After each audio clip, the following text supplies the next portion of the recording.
Russia possesses secret natural powers that could once again make it a superpower. While a large portion of Russia is currently covered in ice and NATO allies have it surrounded, the superpower title, now held by America, may soon return to Russia. But the question is how? What geographical changes are coming that will transform Russia back into a superpower? Hello and welcome. If you're new here, welcome to Amazing 5. We all know that Russia is the largest country in the world by area. To put its size into perspective, when the sun is rising in western Russia, it's dinner time in the eastern part of the country. Spanning 17.1 million square kilometers, Russia is so vast that it could fit 204 United Arab Emirates, 5 Indias, 8 Saudi Arabias, or 19 Pakistans within its borders.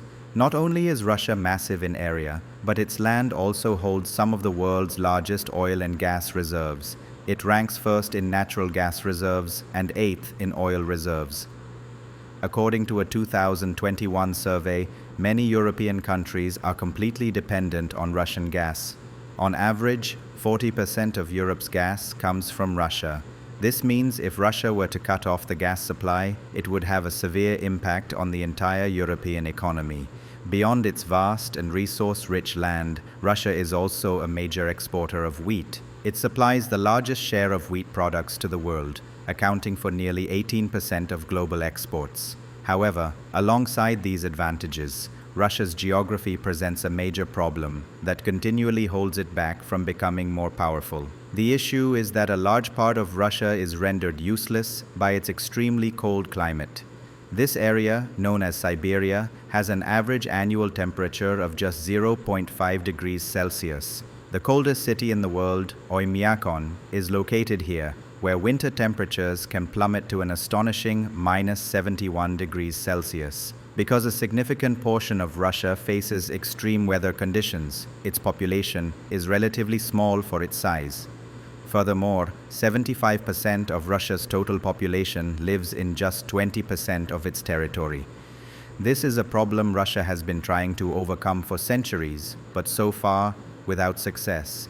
It's not just the land. Russia's coastline, which is much longer than that of the United States at 37,650 kilometers, also faces significant challenges. The coastline borders the Arctic Ocean, which remains frozen for almost the entire year. This means that despite its extensive coastline, it is of little use to Russia for trade. A country's access to the sea is crucial for trade and power, as it allows for the cost-effective transport of goods worldwide. Due to the ice, cargo ships find it not only difficult but also dangerous to navigate these waters. Currently, Russia is forced to conduct its trade through just 3 main ports. One of these, the Vladivostok port in the east, is frozen for several months a year. When it does open during the summer, Russian ships have to pass through seas controlled by Japan, a strong ally of the United States and NATO. NATO is an alliance formed specifically to counter Russia, meaning if Russia were to attack any NATO country, all other members would come to its aid.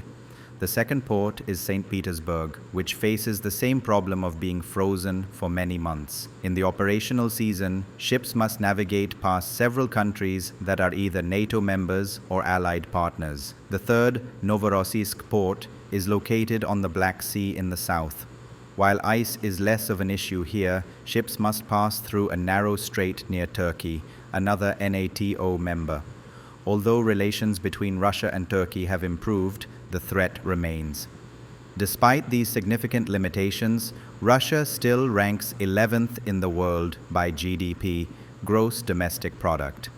But surprisingly, there is one phenomenon that could help Russia overcome its cold weather problem: global warming. Due to global warming, it is possible that Russia could once again become a superpower in the coming years. As global warming causes ice to melt, the northern sea route through the Arctic Ocean could become a viable shipping lane. A journey from Shanghai, China, to Rotterdam, Europe, via the Suez Canal covers 18,000 kilometers and takes 37 days.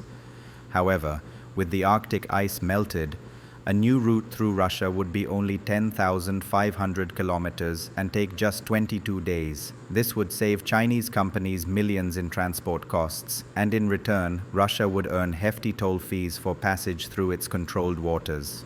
As the climate changes, Russia's frozen lands will also become more habitable, opening up opportunities for agriculture, mining of precious minerals like gold, uranium, and diamonds, and population growth.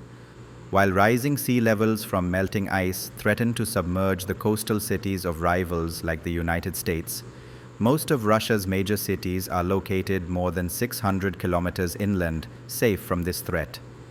Considering all these factors, from agriculture and natural gas to mining and population growth, climate change appears to weigh heavily in Russia's favor. There is a strong possibility that in the next 50 to 60 years, Russia could rise once again to become a world superpower.